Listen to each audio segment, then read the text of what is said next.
제목으로 두려워해야 할 것은이라는 제목입니다.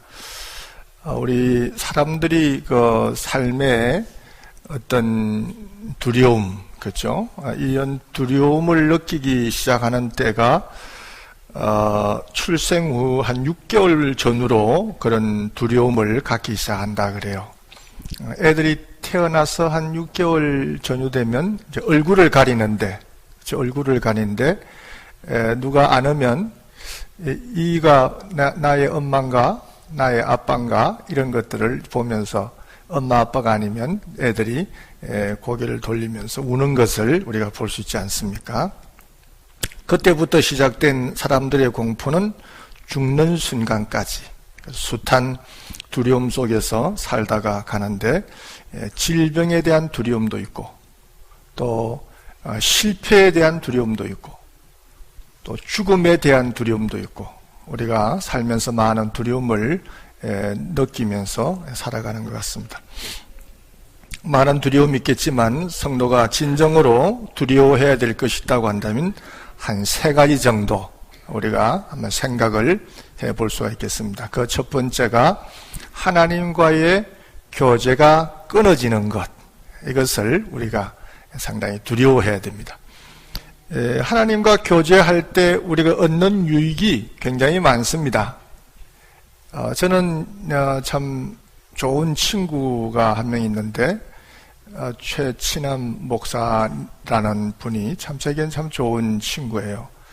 그 친구와 함께 젊은 20대를 보내고 또 30대 초반까지 보내다가 저는 이제 미국에 들어왔습니다. 그런데 그 친구와 함께 지냈던 시간들을 돌아보면 그 친구로부터 느끼고 배우고 한 게 굉장히 많았어요.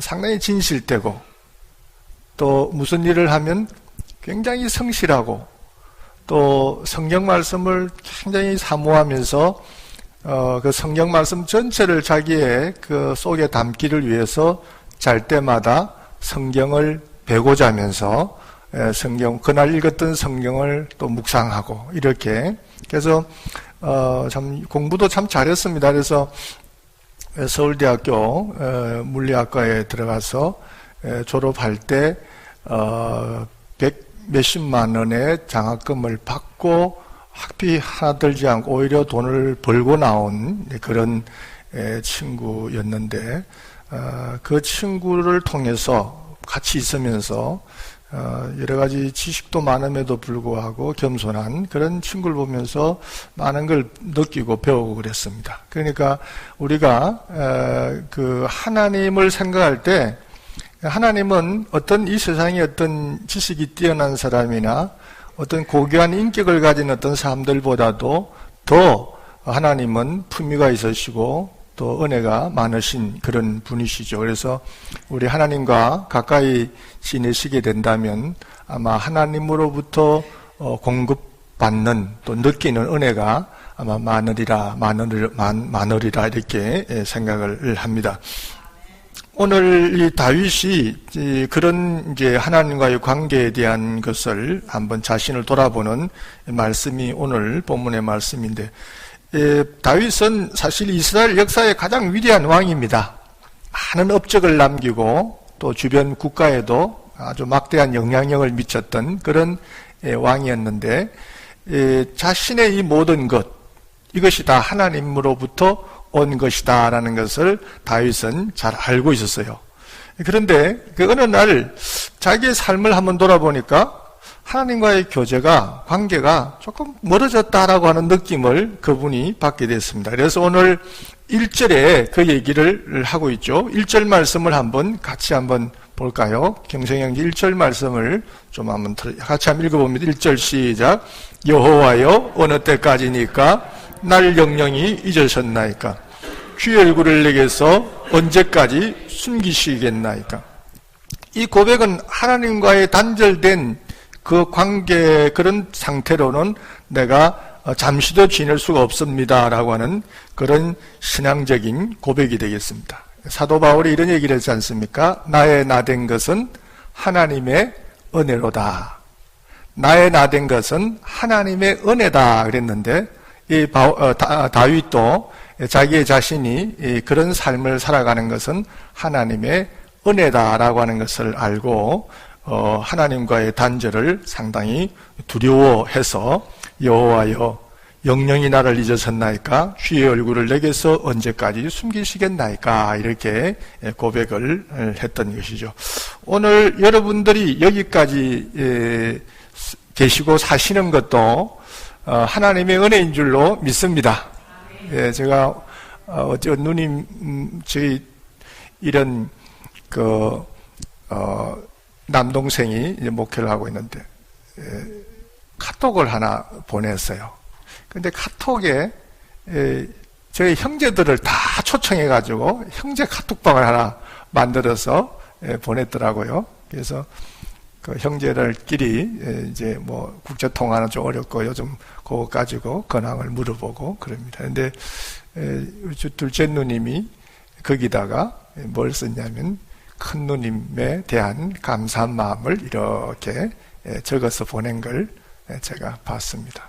보니까 큰 누님이 인천에 사시면서 저희들 동생들을 또 공부할 때 인천으로 불러서 공부도 시키고 뭐 직장 구할 때 도와주고 그래서 그 큰 누님이 어머님 같은 일을 했다라고 하는 그 얘기를 적어서 나도 동감한다 이런 얘기를 했는데 어떤 사람에게도 누군가가 도움을 주고 그렇죠? 은혜를 끼치고 뭐 그런 사람이 있는 것처럼 오늘 궁극적으로 보면 오늘 우리가 있기까지에는 그 하나님의 도우심과 그 보살핌이 많이 있는 걸로 우리는 믿고 또 그렇게 생각합니다.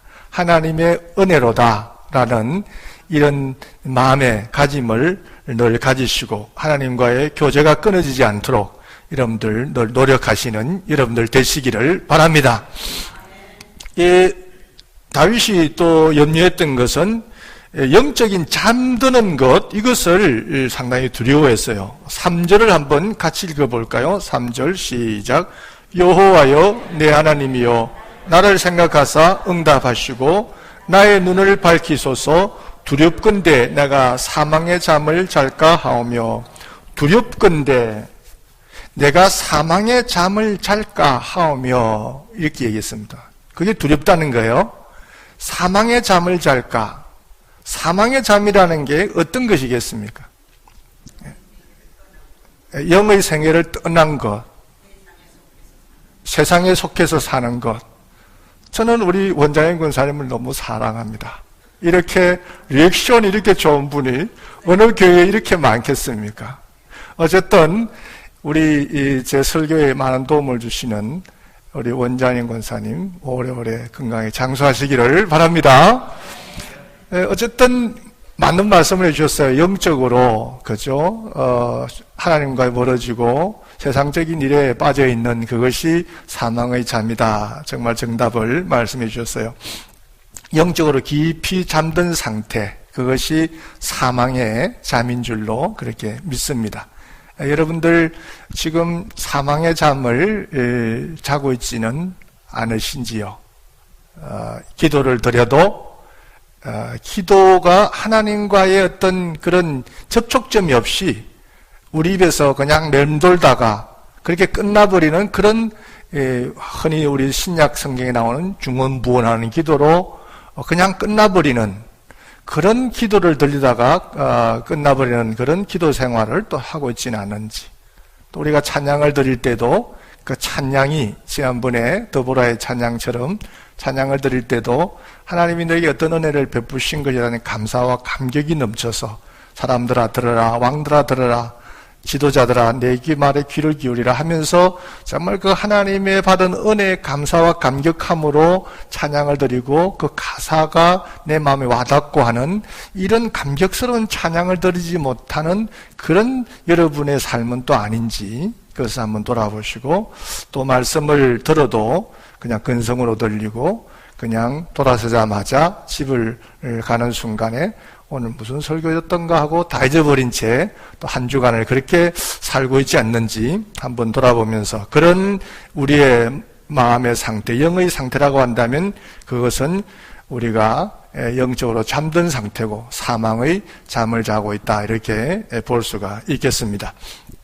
우리 영혼이 잠들면 우리의 삶은 결국 사망으로 가는 것이죠. 그렇죠? 영혼이 잠들면 내 영혼이 잘됨 같이 범사가 잘되고 강건하기를 원한다라고 하는 이 성경의 말씀처럼 우리 영혼이 잘 되어야 모든 것이 다 잘 될 수 있는데, 영혼이 잠들면 우리 모든 것이 다 어려움을 겪기 때문에 결국 영혼의 잠은 사망으로 간다, 이렇게 볼 수가 있겠습니다. 영적으로 무감각해지는 이런 영적인 무감각에 죄를 지지 않도록 여러분들 늘 여러분들 기도하시기를 바랍니다. 실험실의 개구리, 그렇죠? 실험실의 개구리는 얼마나 많은, 그죠? 아이들에게도 그 실험실의 개구리가 해부하게 얼마나 많은 역할을 합니까? 실험실에서 개구리 한 마리를 가지고 실험을 했어요.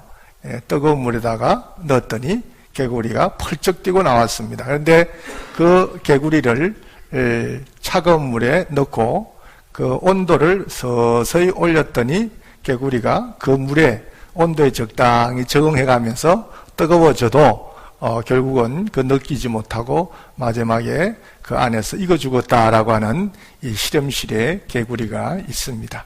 여러분들도 이런 어떤 영적인 상태에, 그렇죠? 이런 자그마한 이런 죄라든지 이런 것들을 대수롭지 않게 여기면서 거기에서 적응하다 보면 어느 날 여러분들이 영적으로 무감격해져서 큰 죄를 지어도 그 죄인 줄 모르고 살아가는 그런 상태에 빠질 수 있기 때문에 이런 사망의 잠, 영적인 깊은 잠에 들지 않도록 자그마한 일에도 깨우치고 자그마한 일에도 여러분들이 반성하고 회개하는 그런 영적으로 깨어있는 여러분들이 되시기를 바랍니다. 사도 바울은 그래서 그러므로 우리는 다른 이들과 같이 자지 말고 오직 깨어 근신할지니라. 자는 자들은 밤에 자고 취하는 자들은 밤에 취하되 우리는 낮에 속하였나니 근신하여 믿음과 사랑의 흉배를 붙이고 소망의 투구를 쓰자, 이렇게 얘기를 했습니다. 우리는 밤에 속하지 않고 낮에 속한 자들이다, 이렇게 얘기했는데 낮에 속한 자들은 잠들어 있지 않은 자들이죠. 자는 자들은 밤에 자죠. 그러니까 우리는 낮에 속하였나니 이렇게 했기 때문에 우리 잠들지 않고 깨어있으라라고 하는 그 말이고, 그래서 사도 바울은 항상 깨어있어 기도하라, 이렇게 우리에게 권면을 하고 있습니다. 영적인 잠을 잘까 그것이 두려워서 내가 사망의 잠을 잘까 하노라 두려워합니다 하는 그런 다윗의 고백이 여러분들의 고백이 되시기를 바랍니다. 세 번째 다윗의 두려움은 뭐가 있냐면 하나님의 영광을 가리우는 것이 두려웠던 거죠. 하나님의 영광을 가리우는 것. 그죠? 감리교의 창시자인 요한 웨슬레가 이런 얘기를 했습니다. 하나님을 슬프게 하는 것은 모든 것이 다 죄다. 한번 따라서 해보실까요? 하나님을 슬프게 하는 것은 모든 것이 다 죄다. 네. 하나님이 보시고 기뻐하실 때, 하나님이 보시고 기뻐하실 때의 그 기쁨 속에 우리가 있기를 바랍니다. 여러분이 있기를 바랍니다. 하나님이 보셨을 때에 슬퍼하시는, 여러분들을 보시면서 하나님이 슬퍼하실까? 그렇죠? 하나님을 슬프게 하는 것은 모든 것이 다 죄다, 그렇게 얘기를 했는데, 하나님이 슬퍼하실 때가 언제냐 그러면 우리 각자 한 사람이 자기의 존재의 가치를 다 발휘하지 못할 때 하나님이 슬퍼하십니다. 하나님은 이 세상을 만드시면서 제일 마지막에 사람을 만드셨어요. 사람을 만드시고 사람을 만드실 때 정말 너무 아름답게 보시면서 우리의 형상을 따라 사람을 만들자 그렇게 하시고 그 사람에게 만물을 다스리고 관리하는 그런 책임도 아울러 주셨습니다.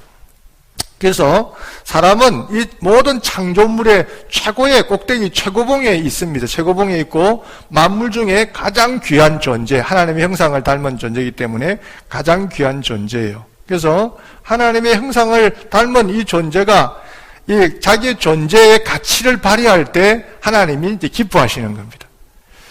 어떤 모습으로 태어났든지 그 생명 속에는 하나님이 주신 아주 귀한 것들이 있습니다. 그것을 찾아내어서 그것을 가치 있게 쓰면 하나님께서 기뻐하시고 하나님이 영광을 받으시는 거예요. 우리 송명희 시인을 자주 제가 얘기합니다만은 그분은 얘기 한마디 하려면 온몸을 뒤틀어야 겨우 한마디 꺼내는 거예요. 겨우 한마디 하려고 그렇게 몸을 뒤틀어서 한마디 하는데 그분이 쓴 시들이 얼마나 참 귀한 시들이 많습니까? 아마 이 송명희 시인은 자신이 가진 이 열악한 환경 속에서도 하나님께 영광을 돌려야 되겠다는 마음을 가지고 그렇게 이렇게 노력을 했기 때문에 그런 결과를 만들지 않았겠는가 이렇게 생각을 하면서 어떤 모습으로 태어났든지 그 생명 속에는 하나님이 주신 그 귀한 것이 있다는 거죠. 그래서 송명희 시인은 남이 갖고 있는 것을 갖고 있지는 않지만 하나님께서 또 남들이 그죠? 가지고 있지 않는 것을 나에게 귀한 것을 또 주셨다 이렇게 하나님께 그런 신앙적인 고백을 하면서 하나님은 공평하시다 그렇게 얘기를 했는데 열악한 환경의 조건 이것을 또 여러분들이 축복으로 생각하고 그죠? 그것을 그 조건을 통해서 하나님께 영광을 돌릴 수만 있다면 하나님이 아마 크게 기뻐하시지 않겠는가 이렇게 생각을 합니다. 찢어지게 가난한 집에서 내가 태어났다. 여러분들이 가난 때문에 나의 미래는 없을 것이다. 이렇게 생각하지 마시기를 바랍니다. 찢어지게 가난했기 때문에 그 사람은 더 빛날 수가 있고 여러분들이 더 못생겼는데도 불구하고 정말 열심히 살아서 성공하면 저런 외모를 가지고도 그렇게 활동하면서 성공했다 하여서 또 빛이 날 수 있고 지난번에 서울 미주연대를 하면서 한국에 있는 감독님들이 다 오셨어요. 다 오셨는데 감독님들이 나오고 성만찬을 이제 감독회장님 서시고 감독님들이 다 있어서 오늘 저는 성만찬식을 하는데 저 옆에 있던 감리사, 그때 감리사 때니까 감리사님 한 분이 제보고 이런 얘기했습니다. 김성도 목사님은 감독은 못 되시겠다. 제보고 그런 얘기를 하는 거예요. 그래, 저도 그 얘기에 얼른 동감한 게 왜 그러냐면 가능합니까? 네, 그래요? 감사합니다. 제가 왜 그런 얘기를 듣고 서로 얘기했냐면 한국에서 오신 감독으로 오신 분들이 다 키가 작아요. 다 제 어깨에는 막 쫙 서가지고 감독으로 다 나오신 거예요. 정말 이렇게 보면 훨씬 더 아주 감독 될 만한 분들은 키가 크고 멋있고 이런 분들이 감독 될 것 같은데 외형적으로 상당히 왜소하시고 이렇게 보면 저분이 감독일까 그냥 길거리에서 만나면 그렇게 생각될 수 있는 분들이 다 감독이 되셔서 앞에 나와서 성만찬의 보좌를 하신 걸 보면서 감리사님 한 분이 김 목사님은 감독은 안 되시겠네 그렇게 해서 웃으면서 우리가 그 시간에 참여했던 게 기억납니다만은 어쨌든 그 조건이라도 그죠? 얼마나 그 감독님들이 열심으로 이 환경을 이런 모습을 주셨어도 내가 열심으로 하나님 영광 위해 살겠습니다 하고 노력했기 때문에 아마 그분들이 하나님의 축복 속에 감독님들 되신 게 아닌가 이렇게 한번 생각을 해봅니다.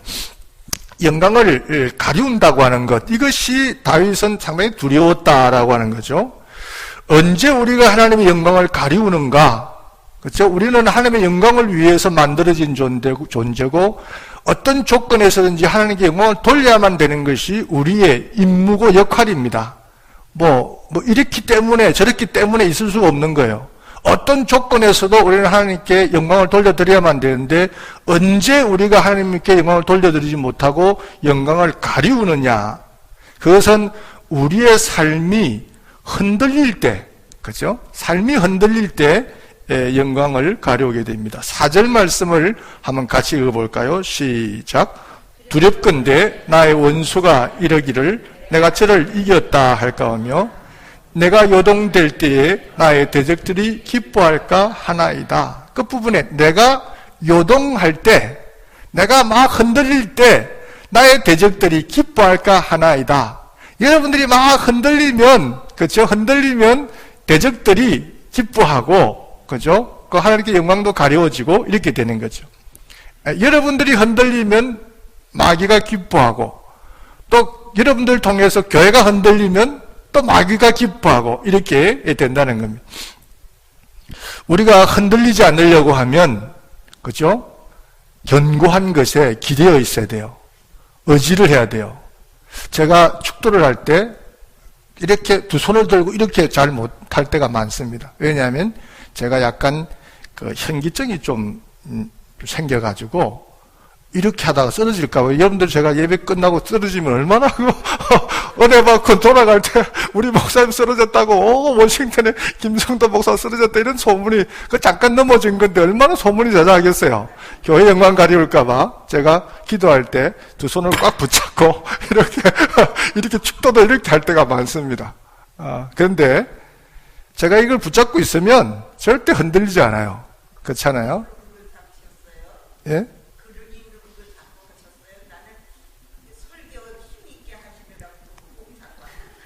축도할 때만 이거 붙였습니다. 그래서 제가 이것을 붙잡고 있으면 얼마나 든든한지 몰라요. 그렇죠? 이것처럼 우리가 흔들린다는 건 뭔가 붙잡고 의지할 데가 없기 때문에 우리 인생이 흔들리는 겁니다. 여러분들, 하나님은 나의 반석이시오. 그렇죠? 하나님은 나의 반석이시오.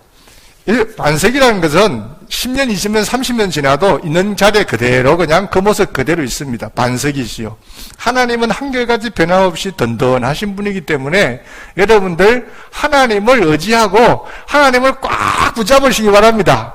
우리 인생은 연약해서요, 그저 조금만 해도 흔들립니다. 뭐 부부끼리 말이죠, 그저 눈빛만 보면서 저 남편이 나한테 뭐 화났나? 저 여자가 나한테 화났나? 이러면은 굉장히 마음이 말이죠, 그냥 싼게 말이죠, 그때 영 일도 안 되고 이렇게 되거든요. 그 눈빛 하나에 우리 마음이 흔들리고, 말 한마디 내뱉었는데 저 양반이 왜 어떤 의미로 저런 소리 했지? 말 한마디에 우리 삶이 흔들리고, 이게 우리들의 인생이에요. 그렇기 때문에 우리가 흔들리지 않으려면 견고한 것에 의지하고 붙잡고 있어야 흔들리지를 않습니다. 그래서 이 다윗은 내가 요동될 때 대적들이 기뻐할까 하나이다. 내가 이 흔들림으로 통해서 하나님께 영광을 가리울까? 나는 참으로 두렵습니다. 이렇게 이 얘기를 했던 것이죠. 그래서 우리가 이렇게 하나님께 영광을 돌리겠다고 하는 마음만 먹고 있으면 여러분들이 흔들리지 않을 뿐만 아니라 여러분들의 삶에도 정말 하나님이 기뻐 받으시고 또 사람들에게도 좀 아름답게 보이고, 그죠? 이 올림픽 금메달을 땄던 그리피스 조이너, 그죠? 기자들이 와서 물었습니다. 달리면서 무슨 생각했습니까? 이러니까 저는 달리면서 하나님께 영광을 돌려드려야 된다는 생각만 하고 달렸습니다. 이렇게 얘기했다 그래요. 그랬더니 그 사람이 메달도 따고 명예도 얻고 부도 얻고 이렇게 됐던 거죠. 그래서 여러분들이 하나님께 영광을 돌려드려야 되겠다 이런 마음만 가지고 주님을 잘 붙잡고 의지하면서 가면 아마 여러분들의 삶이 흔들리지 않고 또 하나님이 기뻐하시고 영광을 받게 될 줄로 그렇게 믿습니다. 하나님과의 교제가 끊어지면, 깊은 영혼에 잠이 들면 결국에는 하나님께 영광을 가리우는 자가 된다고 하는 것을 이 다윗이 알았기 때문에 주님과의 그 관계가 멀어지지 않기 위해서 가까워지기를 소원했고, 또 자신이 영혼의 깊은 잠에 빠지지 않게 해달라고 하나님을 의지했고, 그리고 하나님께 영광을 가리우는 자가 되지 않게 해달라고 간절히 기도한 내용이 바로 오늘 시편 13편의 내용이라고 하는 것을 여러분들이 기억하시고, 시간 날 때 이 시편 13편을 묵상하시면서 여러분들 영적으로 그런 충만한 삶을 사시고 또 이런 귀한 생애를 살다 가시는 여러분들 되시기를 주의 이름으로 축원합니다. 우리 자리에서 일어나셔서 찬송가